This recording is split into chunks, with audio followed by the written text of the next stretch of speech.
ఈరోజు ఒక చిన్న స్మాల్ ప్రయోగం స్కూల్ స్టూడెంట్స్ వాళ్ళకి ప్రాజెక్ట్ వర్క్ లాగా ఉపయోగపడుతుందని. ఇది ఒక సాధారణమైన water purifier pump, 100 GBD pump. ఇది దీంట్లో హెడ్ రిమూవ్ చేసేసాము.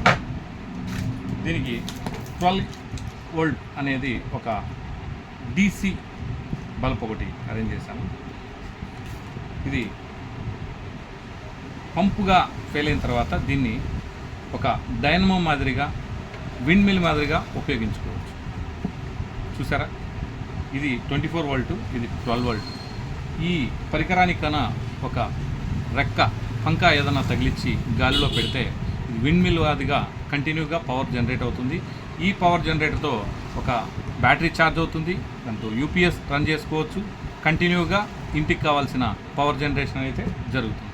చూడండి, చాలా నేను ఇంత స్లో మోషన్లో తిప్పితే ఇంత పవర్ వస్తుందంటే అదే ఒక ఫ్యాన్ బ్లేడ్ ఏదన్నా పంకా మాత్రం వేస్తే వండర్ఫుల్గా ఈ పవర్ జనరేటెడ్ అనేది ఈ స్టూడెంట్స్కు ఒక ప్రాజెక్ట్ వర్క్ కింద చాలా ఉపయోగపడుతుంది. ఇది కంటిన్యూగా పక్కా ప్రాజెక్ట్గా చేస్తే ఇంటికి కావాల్సిన హోమ్ మేడ్ కావాల్సిన పవర్ కూడా సప్లై అవుతుంది. Thank you.